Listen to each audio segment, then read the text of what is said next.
Bonjour, bienvenue dans cette nouvelle vidéo donc sur l'astrologie uranienne. L'astrologie uranienne, comme je vous l'avais dit, je ferai une vidéo pour vous expliquer, donc faire une présentation et on va faire aussi un rapide comment dire, tour d'horizon de ce qui s'est passé durant toute l'année. Donc alors qu'est-ce que l'astrologie uranienne? Donc c'est une astrologie qui est connue sous le nom d'école d'astrologie de Hambourg, qui est un courant astrologique qui a vu le jour dans les années 1920 en Allemagne. Donc elle se revendique des travaux de l'astrologue et astronome amateur allemand Alfred Witte, qui est né en 1878 et mort en 1941, lequel il a publié le fruit de ses recherches dans le livre Règles pour les figures planétaires. Un livre très marquant et très utilisé dans ce type d'astrologie. C'est vrai que on lit les figures planétaires sont très parlantes et c'est vrai que c'est ce qui m'a bluffé dans cette astrologie. Je m'y suis intéressé. Alors c'est une astrologie qui est assez récente, hein, elle a même pas un siècle. Donc comparé à l'astrologie traditionnelle qui est assez secrète, enfin cette astrologie-là est assez secrète et peu connue et même assez controversée par les milieux astrologiques traditionnels. Donc surtout dû aux planètes dites transneptuniennes. Donc je vais revenir dessus, hein, parce qu'il y a d'autres planètes, on prend en considération, qu'on devrait d'ailleurs nommer maintenant les transplutoniennes, parce qu'à l'époque de celui qui a découvert cette astrologie, Alfred Witte, c'était avant la découverte de Pluton. Donc il a découvert en fait des corps énergétiques dans l'univers, en fait dans le système solaire, enfin même beaucoup plus loin. Ensuite on a découvert Pluton dans les années 30, donc on devrait dire les transplutoniennes, mais c'est resté les transneptuniennes. Donc, euh, c'est une astrologie, comme je l'ai dit, de l'école de Hambourg en Allemagne. Donc ça a été une école qui était formée par ses soins. Elle a évolué au fil des années et est aujourd'hui principalement utilisée dans les pays donc anglo-saxons. Les principales particularités de cette astrologie donc, sont l'utilisation des mi-points. Donc je vais revenir dessus. Donc c'est pas les aspects comme on voit dans l'astrologie traditionnelle. Ça s'appelle les mi-points. Donc enfin, on peut utiliser aussi les mi-points en astrologie traditionnelle, mais classiquement, on n'utilise pas forcément les mi-points, mais là, c'est essentiellement des mi-points qu'on utilise. On utilise donc, comme je vous l'ai dit, les planètes transneptuniennes et des figures planétaires. Donc par ailleurs, elles ne représentent pas un thème sous la roue du zodiaque classique, donc il n'y a plus de zodiaque en fait dans cette astrologie-là. On ne voit plus les signes de bélier à poisson. Alors si on voit le bélier, en fait le point bélier point zéro, on reviendra dessus, point vernal, mais du coup on n'utilise pas le zodiaque dans le sens classique du terme avec les signes astrologiques. Mais on utilise plutôt des roues, c'est-à-dire roue de 90, 22, 30, 45 degrés et 360. Mais la plus communément utilisée est la roue de 90 degrés. Ainsi qu'aussi les mandalas, enfin un mandala de Ruth Brumund. Mais bon, ça c'est en plus, donc je vais pas trop m'éparpiller parce qu'on va pas compliquer la chose. Donc en France, jusque dans ces dernières années, l'astrologie uranienne n'a pas intéressé beaucoup de personnes, ce n'est qu'une minorité de personnes. Moi, je me rappelle à l'époque, quand j'ai été membre du Rassemblement astrologique occidental de Bordeaux, que j'assistais en conférence, j'avais vu un astrologue uranien parler de ça à l'époque, mais donc, je venais de commencer l'astrologie traditionnelle, donc je me suis pas mis dedans, mais c'est vrai qu'elle m'avait attiré l'œil. Elle avait l'air intéressante, en même temps complètement différente de l'astrologie traditionnelle, c'est vrai qu'il faut, on part sur vraiment quelque chose d'autre, quoi. Mais complémentaire, c'est ça l'avantage. Euh, Parce que bon, le problème c'est qu'elle utilise principalement beaucoup de calculs en fait, plus que l'astrologie traditionnelle. Si on n'a pas un bon logiciel, c'est vrai que ça peut être vraiment enfin, rébarbatif, assez compliqué à mettre en place, quoi. Bon, c'est un inconvénient néanmoins qui a disparu aussi grâce à la méthode des roues astrologiques. Euh, donc les roues, on va revenir dessus, c'est compliqué aussi. Euh, Bah voilà, depuis quelques années, donc ça séduit de plus en plus de personnes, hein, dont j'en fais partie. Et c'est vrai que c'est assez efficace et même original, d'où le nom d'uranien, Uranus, originalité. Alors, Ça n'a rien à voir avec la planète, par contre, astrologie uranienne.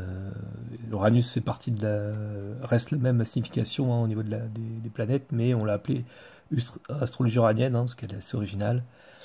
Donc ça permet une interprétation très précise d'un thème astral, donc au niveau personnel, et elle peut être utilisée seule, donc ou en complément de l'astrologie classique. Et en même temps, on peut en faire de l'astrologie aussi mondiale. Contrairement à l'astrologie chinoise que j'ai apprise aussi récemment, on peut que en faire au niveau personnel. Cette astrologie est aussi tant personnelle que aussi au niveau global. Donc c'est vrai que elle est intéressante. Donc il y a plusieurs points, euh, beaucoup de, enfin voilà, de types d'outils à utiliser, de calculs, de méthodes. Alors on va essayer de faire simple.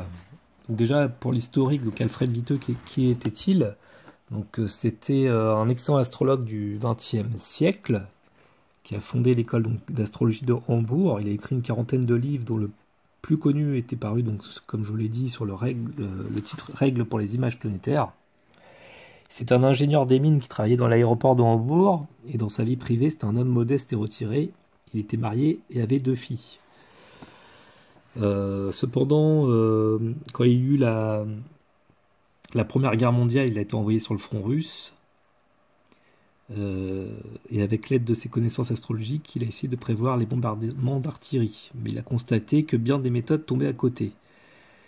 Donc il a fait en fait l'astrologie traditionnelle, il était déjà astrologue, mais il se rendait compte qu'il y a des événements par rapport à l'astrologie traditionnelle que c'était pas forcément toujours parlant, pas toujours évident. C'est vrai quand je reconnais qu'en utilisant un thème, on peut arriver à voir certaines choses qu'on ne peut pas forcément arriver à détecter au premier coup d'œil. Mais avec les jeux des maîtrises, de beaucoup de choses, on peut arriver à affiner un peu, mais des fois c'est vrai que c'est pas très parlant. Il y a des aspects, des événements de vie qui peuvent survenir et qui sont pas forcément parlants. Et donc lui, il s'est dit, bah, je vais essayer de trouver une autre méthode qui fait qu'on peut avoir quelque chose de beaucoup plus parlant et beaucoup plus efficace. Donc il a créé des éphémérides précises établies sur une nouvelle théorie des aspects. Donc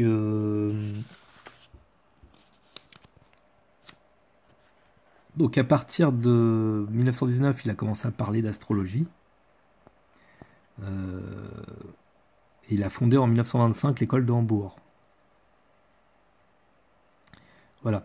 Donc sinon, il a eu un destin tragique. Hein. Il a été, comment dire, exécuté enfin pas exécuté, il était poursuivi par les nazis à l'époque de la Seconde Guerre mondiale. Et il a dû se suicider. Enfin, il s'est suicidé pour ne pas condamner sa famille, parce que c'était soit il va au camp, dans les camps, ou soit il se suicidait. Donc il a décidé de se suicider. Donc c'est une fin très tragique pour lui, mais il a réussi quand même auparavant à diffuser ses connaissances, à créer une école, et il a eu des élèves, notamment Friedrich Grun, qui a repris, comment dire, bah, son travail, et il a continué son travail suite à son décès. Donc il a pérennisé son travail, et c'est vrai que maintenant, depuis, bah, c'est de plus en plus diffusé. Donc il a utilisé notamment ce qu'on appelle les transneptuniennes. Donc, alors les transneptuniennes, qu'est-ce que c'est? Ce sont des planètes qui se trouvent en-delà de Neptune, comme son nom l'indique, mais donc au-delà de Pluton, on devrait dire transplutoniennes. Ce sont des planètes dites hypothétiques. Donc c'est vrai qu'on n'a pas de, comment dire, de preuves exactes de ces planètes en fait. Donc c'est pour ça que c'est pas reconnu par la communauté scientifique. Donc déjà que l'astrologie traditionnelle est assez controversée en elle-même, voilà, c'est de plus en plus peut-être plus ou moins accepté, mais c'est vrai que ça a mis du temps, ça a eu des périodes fastes et défavorables. Et là, avec une astrologie pareille, c'est vrai que c'est assez contesté, et en plus contesté dans le milieu astrologique traditionnel. Donc c'est vrai que bon, voilà, après c'est assez particulier, il faut connaître. Je dis pas que je maîtrise totalement, hein, je viens de connaître, on va dire, cette astrologie qui est, mais par contre assez bluffante, hein, j'avoue, il y a des choses, je vous en reparler. Donc il a découvert dans un premier temps, Alfred Viteux, donc les planètes transneptuniennes, en fait c'est des corps des corps énergétiques qui se trouveraient dans le cosmos. Donc Hadès, Chronos, Cupidon et Zeus, les 4 premiers. Et donc les 4 autres ont été découverts par la suite par Friedrich Schiggun, qui était donc un de ses élèves. Suite à son décès, qui a repris son travail, il a découvert Apollon, Poséidon, Admète et Vulcain. Donc il y a 8 transneptuniennes. C'est des planètes qui sont extrêmement lentes. Donc les révolutions pour Cupidon, par exemple, 262 ans, Hadès 360 ans, Zeus 450 ans, 455 ans, Chronos 521 ans, Apollon 516 ans, Admète 618 ans, Vulcain 103 ans et Poséidon plus de 700 ans. Donc c'est vrai que c'est des révolutions extrêmement lentes, mais en même temps, on voit qu'elles ont des impacts majeurs sur des destins de vie, un peu comme on dirait Pluton dans l'astrologie traditionnelle. Mais l'intérêt de cette astrologie, c'est qu'elle va utiliser ce qu'on appelle une route 90. Alors qu'est-ce qu'une route 90 ? En fait, alors plusieurs roues, hein, on peut prendre une route 360, c'est-à-dire que ça fait un cercle complet, mais la roue la plus communément utilisée, c'est la route 90, où on va zoomer, si vous voulez, le thème astrologique, comme une loupe. Donc on va le zoomer de 4 fois, 90 fois 4, 360. Donc c'est vrai que du coup, ça va être extrêmement intéressant, si vous voulez, au niveau de la précision.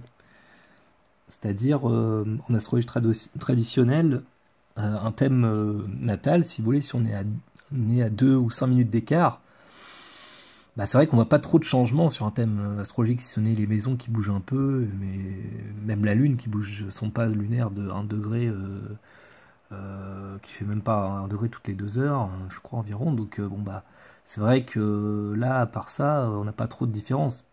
Alors que des personnes peuvent être complètement différentes, même des jumeaux qui sont nés à la même date, la même heure, enfin à peu près à la même heure, on va dire. Bah, avec l'astrologie uranienne, on peut l'expliquer, la différence. Car là, à 5 minutes près, il y a un décalage important qui se fait. Beaucoup plus qu'avec l'astrologie traditionnelle. Donc, mais après, l'astrologie traditionnelle, je ne la rejette pas. Hein. Elle fonctionne, mais c'est complémentaire avec cette astrologie-là aussi, quoi. Donc, comme l'astrologie chinoise ou d'autres. Hein. Donc après, il y a des préférences aussi. Voilà, après, ça dépend de chacun. Alors, je fais dans les grandes lignes, je ne vais pas rentrer dans les détails parce que c'est vrai qu'on peut faire, je pourrais vous faire un cours presque, donc donc je vais peut-être pas vous faire un cours, mais en gros, voilà. Donc qu'est-ce qu'on utilise aussi le plus donc dans l'astrologie uranienne, donc je vous ai dit, donc on utilise principalement des roues, hein, roue de 90, 22-30. 22-30 c'est plus pour le domaine psychologique. Mais on peut l'utiliser aussi dans la roue de 90, qui est plus dans l'événementiel. Il y a les roues aussi de 360, 45 degrés. Donc il y a des listings, des mi-points. Donc c'est les aspects planétaires en fait. Donc les aspects, en fait, il n'y a plus de carrés, d'opposition. En fait, on n'est plus tout dans l'astrologie uranienne. Il n'y a plus de zodiaque. Il n'y a plus de descendants, de fond du ciel, de maisons, en fait, 1, 2, 3. Alors, on peut utiliser des maisons, mais ça va être des maisons dites classiques, maisons uraniennes. Mais en fait, si vous voulez, on va garder que les planètes personnelles, donc Soleil, Lune et luminaire, plus les 8 planètes Mercure à Pluton. On va utiliser juste l'ascendant, le milieu du ciel, car l'ascendant représente aussi à la fois l'ascendant et le descendant, et le milieu du ciel représente à la fois le fond du ciel et le milieu du ciel. Et ça va avoir une autre interprétation. Donc les planètes vont garder leur même interprétation, mais par exemple l'ascendant, milieu du ciel, ça change un peu. L'ascendant va représenter l'environnement qui nous entoure, le milieu du ciel va représenter notre moi intérieur ainsi que l'évolution professionnelle, hein, la carrière. Mais voilà, donc il y a des petites nuances, et donc les transneptuniennes, qu'on va utiliser essentiellement, avec les figures planétaires, donc ça c'est très important. Donc on utilise aussi ce qu'on appelle des séquences planétaires, donc ça après c'est pour faire des calculs. Donc les signes on les utilise plus, les signes astrologiques on n'utilise plus, les maisons non plus. Voilà, donc il y a beaucoup de choses qui sont enlevées. Donc, par contre, on utilise le nœud nord, nœud lunaire, donc nœud sud, nœud nord, pareil, ça vaut que. On n'utilise que le nœud nord en fait. Le point bélier, c'est le point 0 ou le point vernal. Le vertex éventuellement, il n'est pas forcément utilisé, mais on peut l'utiliser. Les aspects majeurs, donc mineurs, ne sont plus utilisés, donc il n'y a plus d'aspects trigone, opposition. En fait, c'est des aspects, on va dire, par exemple, une opposition ou un carré peut se retrouver en conjonction dans une astrologie uranienne. En fait, c'est un aspect qui veut dire à la fois bon ou mauvais, c'est-à-dire qu'il n'y a plus de bon ou mauvais, il se passe quelque chose, et après on détermine par d'autres aspects en astrologie uranienne. Donc voilà, c'est assez particulier. Donc il y a les transits toujours, en révolution solaire, même direction d'arc solaire aussi qu'on utilise beaucoup. Voilà, donc bon, je fais un rapide tour d'horizon pour ceux qui connaissent un peu l'astrologie traditionnelle, c'est vrai que sinon c'est un peu chinois pour les autres. Mais voilà, donc pour dire que c'est vraiment une astrologie donc très différente de... Faut oublier tout ce qu'on a appris presque de l'astrologie traditionnelle, à part les significations des planètes, mais... Et encore, il y a des choses qui changent, hein. Par exemple, Mars, ça représente aussi le travail, la force physique pour l'activité souvent professionnelle. Enfin, voilà, il y a une vision en fait un peu plus cosmique, comme je dirais un peu avec l'astrologie chinoise. C'est pas figé, mais bon, il y a des choses qui se ressemblent aussi avec l'astrologie traditionnelle, hein, heureusement. Alors là, ce que je vais vous faire maintenant dans un second temps, c'est des exemples d'aspects. Donc on va aller au cœur du sujet, hein, carrément. Donc les aspects planétaires en astrologie uranienne par rapport à l'année 2020-2021. Donc je vais prendre surtout l'année 2020 et un peu l'année 2021, parce que j'ai pas pu non plus tout faire, c'est tellement long. Donc alors, avec la route 90, j'ai fait donc la route 90. Donc qu'est-ce qu'on a pu voir? Donc là vous avez un thème uranien. Voilà, donc ça représente, alors ça fait penser à une boussole un peu. Donc 0 degré. Là on voit le point bélier en haut, 0 degré, point bélier. Et en fait là, si vous voulez, c'est le point 0 bélier, c'est en fait le début des signes cardinaux. En fait, on va à la fois mettre cardinal dans une première partie, c'est-à-dire de 0 degré à 30 degrés. Donc c'est tous les signes cardinaux, bélier, cancer, balance, capricorne. Ensuite, il y a tous les signes fixes de 30 à 60 degrés et tous les signes mutables de 60 à 90 degrés. Mais bon, ça c'est vrai que c'est pas représenté, on les voit pas les signes. Mais c'est pour dire que voilà, le point bélier, on met le bélier par symbolisme, mais c'est aussi, en fait, c'est le début du point cardinal, quoi. Et on voit donc les autres planètes personnelles plus les transneptuniennes. Alors, il faut après apprendre les symboles, donc on va faire un tour d'horizon comme j'ai montré. Donc le Soleil, on connaît le Soleil, le Mercure, donc les planètes traditionnelles. Ensuite, on va voir donc tout de suite les transneptuniennes. Donc il y a donc, par exemple Cupidon en rose.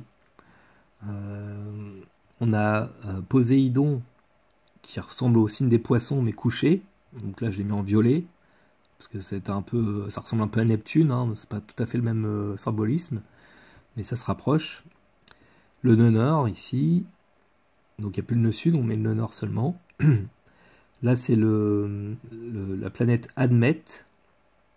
Donc ça fait à la fois le signe du taureau, le rond avec la croissant de lune sur la tête, et aussi c'est pensé à Mercure avec le petit corps en bas là, et avec une croix à l'intérieur du rond. Donc il y a un mélange des deux en fait.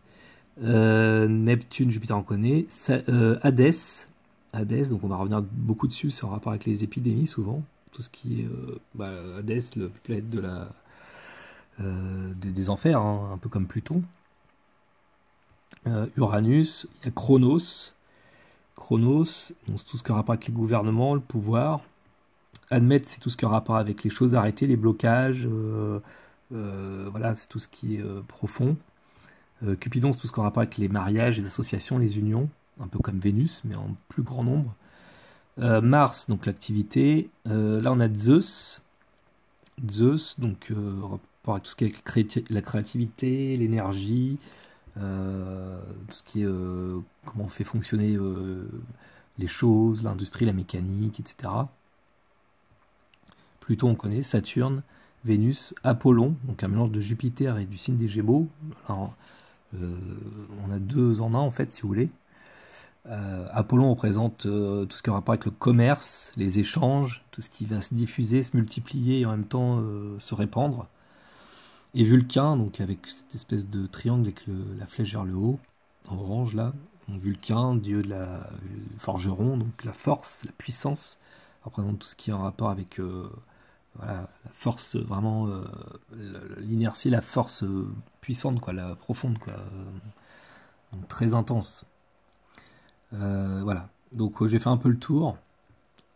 Donc là, je vous ai mis donc 5e République française, donc j'ai mis ça, mais c'est pas, on va pas rester sur le thème de la 5e République. On va faire par rapport au transit dans le ciel, c'est-à-dire qu'on va prendre juste dans le ciel de début de l'année 2020, fin de l'année 2020 et un peu, on va dire, les 3-4 premiers mois de l'année 2021, déjà pour avoir un aperçu. Donc si je reprends donc même un peu avant, même 2019, alors il y a des étoiles fixes aussi qu'on peut utiliser comme Algol. Donc là, très important, Algol est une étoile la plus néfaste, on va dire, des étoiles fixes. Donc les étoiles fixes, encore plus loin, c'est des étoiles, des soleils, quoi, en fait. Et donc elle se trouve à 56 degrés, dans une route 90, Algol. Donc c'est l'étoile la plus néfaste, hein. C'est la tête de la Méduse qu'on a décapité, c'est vraiment Al-Ghul, la tête de la Méduse, hein, en arabe.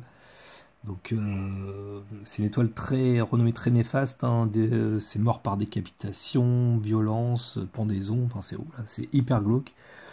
Donc c'est vrai que quand on a ça qu'à respecter dans un thème, c'est pas terrible, mais après bon, tout dépend des aspects bien entendu.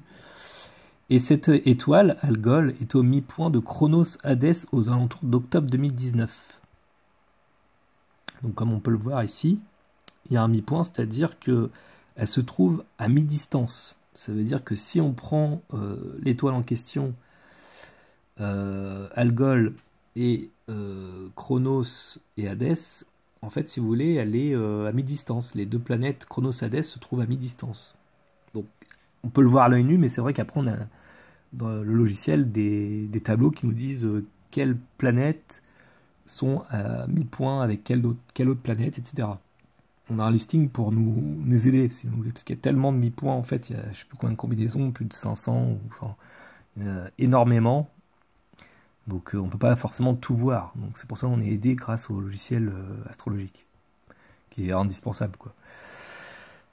Donc ce mi-point s'est formé aux alentours d'octobre 2019. Et ça a commencé, si vous voulez, l'épidémie, si vous voulez, a commencé en fait en Chine à ce moment-là, en fait. C'était un peu le début. Mais on a entendu parler que, enfin, ça s'est manifesté chez nous que, voilà, quelques mois après. Et ce qui est étonnant, c'est que lors de la dernière pandémie qui a eu lieu en 2019 de H1N1, on avait Neptune, la planète Neptune, et Algol qui étaient tous deux en conjonction.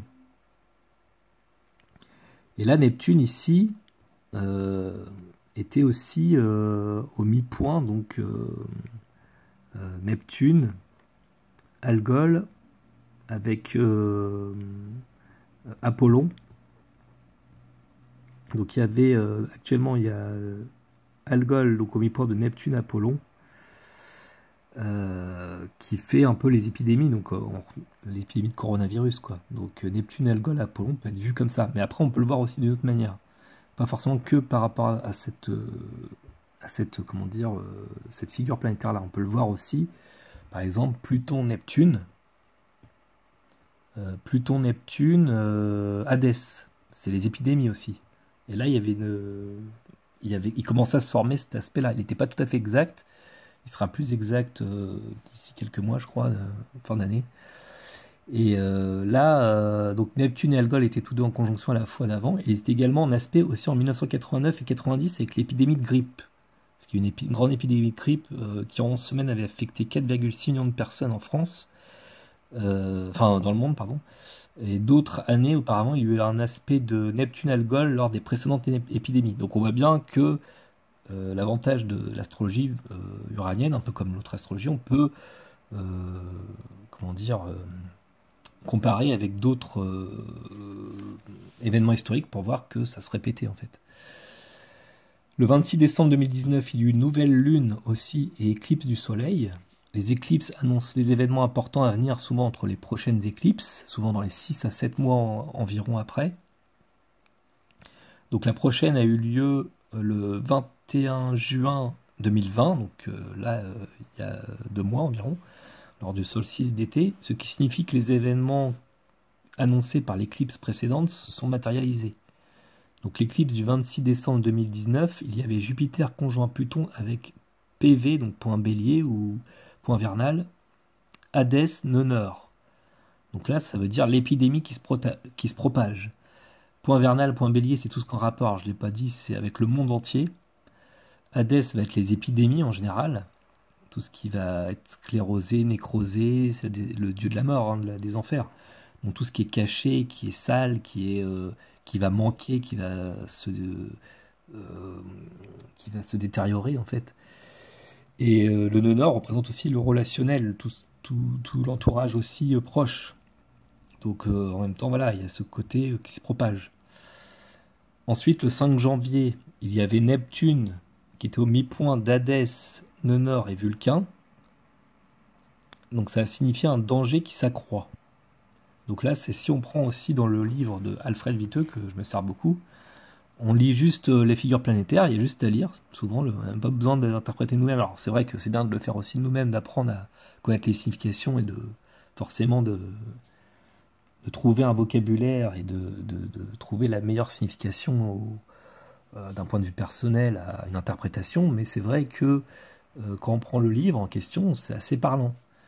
Danger qui s'accroît, bah oui, 5 janvier, on commence à dire, bah oui, il y a un virus en Chine, ouais, c'est un peu inquiétant, est-ce que ça arrive chez nous, c'est possible, enfin, on commence à avoir des infos là-dessus, donc surtout vers même fin janvier plutôt, mais bon, ça commençait, on peut peut-être dire là. Alors déjà qu'il y avait aussi ce qui était passé début d'année 2020, avec ce qui s'était passé en Iran, enfin on avait commencé l'année sur des chapeaux de roue, hein. Donc il y avait aussi ce côté-là, hein. Donc ensuite, Hadès et Chronos, qui est le facteur de la maladie et des épidémies. Alors Vulcain, oui, c'est aussi la force, donc ça va rajouter de la puissance, si vous voulez, à l'épidémie. Et là, Hadès Chronos, donc Chronos, c'est tout ce qui a rapport avec le pouvoir, les gouvernements. Facteur de maladie et des épidémies touche d'une manière globale et importante et se trouvait au mi-point du point vernal et de Pluton.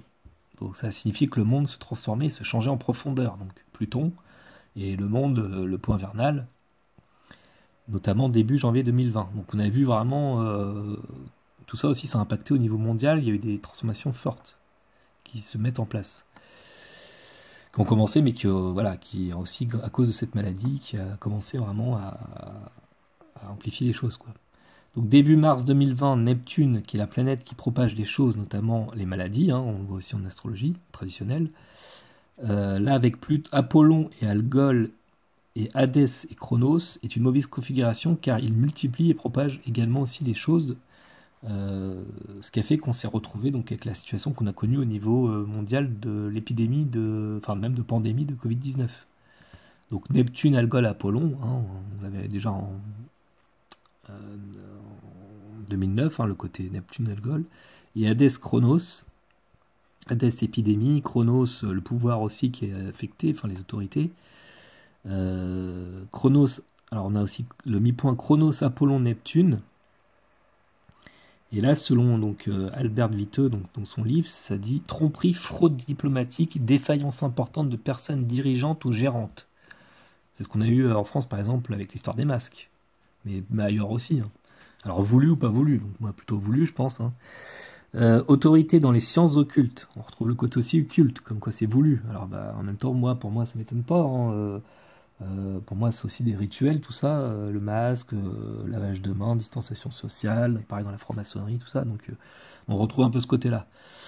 Il y a aussi Apollon avec Uranus en plus, et là ça dit quoi? Grande tension, grande excitation et attente, espérance due à des mesures de l'État, donc, et amplification soudaine des pouvoirs publics, des autorités. Donc oui, on voit bien qu'à ce moment-là, il y a eu aussi un bouleversement, donc on était dans une attente. Le 16 mars, Hadès, au mi-point de Saturne et Vulcain, est une figure planétaire qui signifie être bloqué par la détresse, le besoin et les circonstances tristes, donc la maladie. Et c'est exactement ce qui s'est passé, on s'est retrouvé confiné.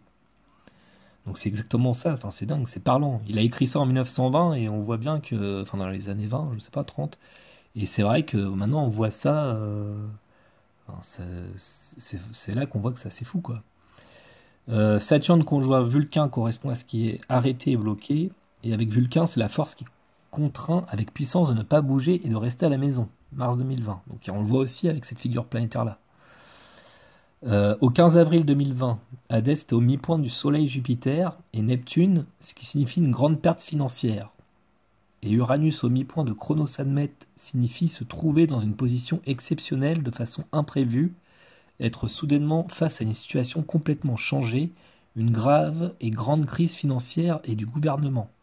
Donc c'est exactement ce qu'on a vécu, c'est-à-dire qu'on a vécu une grave crise, la bourse qui a chuté, la planche à billets qui a marché comme jamais, crise du pétrole, enfin voilà, il y a eu des faillites en cascade et que voilà, que ça, puis d'ailleurs que ça risque de revenir. Mais bon, alors à partir du mois de mai, Neptune commençait à s'éloigner du mi-point et a permis d'atténuer la vague épidémiologique. Donc on voit bien que lors du déconfinement, Neptune a commencé à s'en aller, donc il y a eu moins de, soi-disant, de risques. Mais Neptune a rétrogradé à partir de fin juin et va reformer donc l'aspect au mi-point avec Hadès, Algol et Apollon. Donc c'est ce qu'on a vu en fait au début, donc Neptune, Apollon, Algol, donc l'aspect de pandémie, et se reforme, parce que Neptune s'en va, mais il revient, vers l'automne 2020. Donc là on va y être bientôt l'automne. Donc c'est pour ça que je vous dis, attention, on risque d'être confiné, bon à voir. Le 5 juin 2020, l'éclipse de lune au mi-point de Neunor, point Bélier et Admet, et de Saturne Vulcain signifie blocage et stagnation économique. L'éclipse du Soleil du 21 juin 2020 au mi-point de Neptune Chronos, Saturne Admet et Vulcain Admet signifie aussi les blocages et le durcissement de la situation due à l'incertitude du gouvernement. Donc on a bien vu les réformes, voilà, qu'on a resserré la vis et qu'on va la resserrer encore. Et voilà, c'est toutes les réformes, tout ce qu'on fait passer. Ensuite, l'éclipse du 21 juin, Neptune, Hadès, Chronos, Saturne, Admet et Admet Vulcain, aspect de blocage et de durcissement de la situation et des mesures et d'incertitude par rapport à la situation et au gouvernement. Et donc pour les 6 mois à venir environ jusqu'à la fin de l'année et début d'année prochaine. Donc on voit bien qu'ils vont redurcir, ils vont rebloquer. Ils ont commencé, on a senti dès l'été, et voilà, ça va aller crescendo. Donc on va revivre, si vous voulez, la même chose qu'on a vécu au début d'année. Moi je l'avais déjà dit en astrologie traditionnelle, c'est vrai qu'on le confirme avec là aussi. Chronos Poséidon, donc égale Saturne Vulcain, hein, on a le mi-point. Donc c'est des idées du gouvernement qui ne donnent pas d'amélioration. Octobre 2020. Donc ils cherchent des idées, ils vont essayer de trouver des choses à faire, mais pour l'instant ça va rester, on va dire, un peu en vase clos. À partir de novembre, le point Bélier, point vernal, Hadès, Chronos, Uranus, Admet signifie épidémie qui donne des séparations brutales des décès. Donc c'est un aspect aussi qu'on a pu voir aussi au moment du confinement. Donc il y a eu des décès, beaucoup chez les personnes âgées. Voilà, donc c'est un aspect qu'on a pu voir aussi, enfin une figure planétaire qu'on a pu voir aussi à ce moment-là. En décembre, Saturne s'en va. Et s'en va avec, et on aura la figure planétaire Chronos Poséidon, Pluton Vulcain, qui signifie moins de blocage et idée du gouvernement qui entraîne de grands changements. Bon, on verra ce qui se passera à ce moment-là, décembre. Après, on ne peut pas tout voir peut-être non plus, hein, mais c'est vrai que là, il peut y avoir des changements. Hein, c'est ce qui est dit aussi dans le livre. Hein, c'est ça qui est assez incroyable. Et à partir de janvier, nous voyons que Poséidon va commencer à être en face du point vernal. Alors, je ne sais pas si vous voyez, il y a Poséidon en bas, point vernal en haut, il se rapproche. Alors c'est vrai que Poséidon, comme il met 700 ans à faire le tour, donc c'est assez long, il se rapproche il bouge très très très lentement. Mais il va se rapprocher du point vernal, enfin en face, à 45 degrés. Et c'est vrai que ça va réactiver ce qui s'est passé pendant la crise de 29 ou le choc pétrolier de 1973. En effet, pendant la crise de 29, nous avions Poséidon qui était conjoint au point vernal. Il était au mi-point donc avec Apollon et Mars. Donc ça représentait en fait tout ce qui est économique, hein, l'amplification du choc pétrolier aussi, donc de la crise économique et du choc pétrolier de 73, où on avait Poséidon donc au mi-point de Point Vernal. Et c'est vrai que là, on va le retrouver en face. Donc c'est pour ça qu'on vit cette grosse crise, quoi. On revit un peu la crise de 29, hein, comme avec l'astrologie tropicale, où on peut voir les aspects, les lourdes entre elles, qui reforment certains aspects qu'on a déjà vécu. Donc à partir de février 2021, on a toujours Chronos Poséidon donc, et Vulcain Pluton. Donc là, ça dit de grands changements, des mesures du gouvernement pour sortir de la crise. Et le mi-point de Zeus Apollon signifie souvent le succès de la science, donc sans doute le vaccin. Chronos Saturne Neptune, signe chronique de dissolution du gouvernement, caisse d'assurance maladie de la population. Ça peut être aussi les caisses aussi sociales, CAF, APL et tout ça. Par contre, dès fin février, Hadès, Nenor, Vulcain, on est lié à des choses affreuses, laides, donc ça c'est écrit dans le bouquin, donc après c'est pas forcément d'une manière globale, ça peut être personnel, mais bande dangereuse de criminels. Donc, il peut y avoir des hausses d'attentats ou des voilà, quand ça va avoir des conflits de plus en plus menaçants. Et on a Vulcain, Mars, Hadès, donc mi-point, service, travail dangereux, activité martiale et militaire, assassinat. Bon, après à voir. À partir de mars, Saturne sera au mi-point de Point Vernal Neptune, ce qui signifie perte par fraude et épidémie, tout comme le mi-point Hadès Neptune Pluton, que je vous en ai parlé déjà, qui signifie, d'après le livre des figures planétaires d'Alfred Viteux, maladie à caractère insidieux, épidémique comme la grippe. On ne peut pas être plus précis. Cependant, Neptune repartira en marche directe et s'éloignera petit à petit des mi-points vers mars 2021, pour qu'à nouveau on soit tranquille avec Jupiter sur Algol vers avril. Donc dès mars, il y aura Saturne mi-point, Mars admette, diminution du travail périodique, allongement du travail, donc ça faut s'en douter avec le gouvernement. Et on aura toujours Chronos, Apollon, Neptune depuis 1 an, et donc selon Alfred Viteux, ce sont les tromperies, fraude diplomatique, défaillance importante de personnes dirigeantes ou gérantes, autorité dans les sciences occultes. Donc on retrouve ce qu'on avait dit. Donc voilà. Donc déjà pour jusque les 3-4 premiers mois de l'année, on voit bien que ça va remuer, quoi. Ça va être un peu... il faut essayer de trouver des solutions, le vaccin et en même temps le gouvernement qui va continuer en fait ces mesures et que ça va encore, je pense, amplifier la crise économique qui va normalement avoir lieu en astrologie tropicale, donc classique, l'année prochaine, hein, effondrement du système. Voilà, donc bon bah voilà, je vais faire une petite présentation pour le moment de cette astrologie. Alors j'aurais pu parler aussi avec la route 360 des maisons, mais bon, je peux pas non plus tout faire, c'est déjà assez long comme vidéo. Donc bon voilà, je vous remercie d'avoir écouté cette vidéo. Je vais essayer de travailler plus cette astrologie et d'en faire plus d'analyse si possible par la suite. Et toujours aussi en astrologie tropicale. Donc je vous donne rendez-vous pour une prochaine vidéo. N'oubliez pas de partager, liker la vidéo, vous abonner si ce n'est pas déjà fait. De me donner un petit don PayPal, ça fait toujours plaisir pour soutenir la chaîne, si possible. Et voilà, et je vous remercie de me suivre. Merci à mes abonnés. Et je vous dis à bientôt. Au revoir.